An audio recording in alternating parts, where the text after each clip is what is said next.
big news this morning. You've been hearing those election numbers floating around all morning long right here on Good Morning Live. Those results did come in overnight. Now, here to break down what those numbers mean, actually, is today's political analyst, Jasper Licalzi. Jasper, thanks so much for joining us. Sure.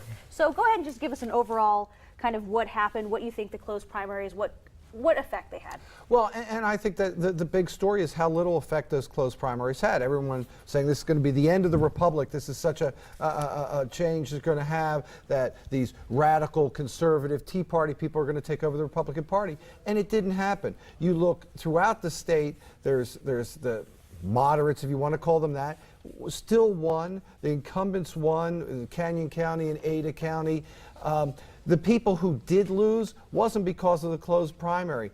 If you go to Canyon County, David Ferdinand, the county commissioner, lost. He didn't lose because it was closed primary. He lost because people were upset about John Bujak, the man who wasn't on the ballot there, and with the jail situation there. Sharon Ullman lost. She lost because she's Sharon Ullman, and people have issues with her. You look at all the levies passed with 60% of the vote. That doesn't show me that there's this right-wing conservative takeover there. The only state legislator that I saw that had lost, looking at 5 o'clock in the morning, trying to look at the... it was early, wasn't it? Yeah, it was. I don't know how you guys do this, but looking at this at the Secretary of State site was Phil Hart up in northern Idaho. And Phil Hart didn't lose because it was a closed primary. Phil Hart lost because he's a tax cheat. He doesn't pay his taxes, and people finally got upset with him enough and voted him out. So I think the real story from yesterday is what didn't happen is there wasn't a real big difference in who won. Fewer people showed up in Ada County, especially. Canyon County had pretty good turnout, but it wasn't a real big change. So, of course, it did make some people mad, but as you're saying, that wasn't the reason that played out, in the actual results.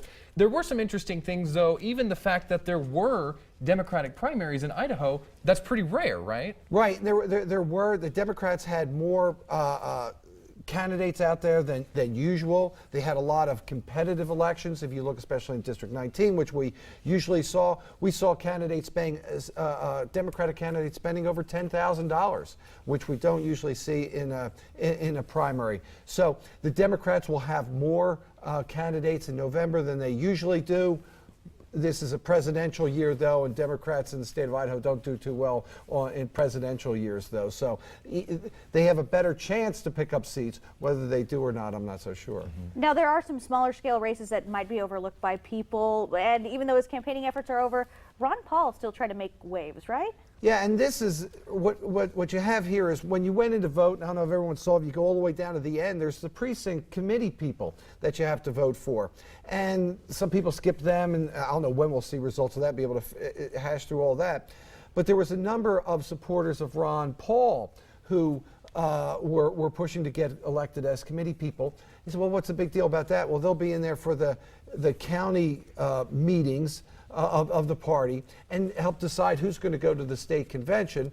Who at the state convention you decide what the platform is for the party, and also who the particular delegates are to go to Florida. They're going to be pledged to Romney, but they could still cause some issues. So all the way down to bottom, which a lot of people maybe never even got to, still could have been an issue. And interesting that Ron Paul is still trying to chug along there in that race. Now, you mentioned also already a little bit about the levies. Of course, it wasn't all about just candidates. Some of those levies are important because it wasn't the first time that they'd been on the ballot. Well, yeah, and I think that what was really interesting about the levies, they didn't pass before, but they did pass this time. And I think a lot of it, and a lot of people thought they wouldn't pass with the closed primaries. But I think what you saw was people started to see there's real harm going on here with these levies. At first, I think people voted against them and said, well, government has to cut back. I've had to cut back because of the recession. Government should cut back too. When they really saw, hey, this is what it's going to cost as far as teachers being laid off. You saw in Middleton, they were going to have to go back to a volunteer fire department. And people came out. You saw the 4 levies that were in Canyon County all got more than 60% of the vote, so it wasn't even close. Yeah. So they were big wins. I think people saw that that's as much cutting as we want. After it's starting to get too much. Sports teams, teachers, that's when they draw the line. Okay, we talked about some of the incumbents that actually lost. Dave Ferdinand, Sharon Ullman, but how about those open seats? Some legislative seats had no incumbents with that redistricting.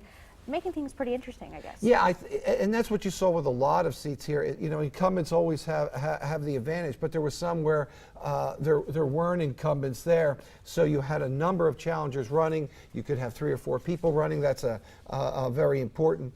What you also saw in one race out in Mount Hood, you had 2 incumbents running against each other. And again, a lot of this is due to the redistricting. So even if you're an incumbent, you say, well, everybody knows you, you've been in this district before, but your district has changed, so there's new people. So even for the incumbents, it was partially somewhat different. I do want to give one shout out to a guy in a open race. This was District 4A up in Coeur d'Alene, one of my former students, Luke Malik. He won his primary up in Coeur d'Alene. Very happy about that.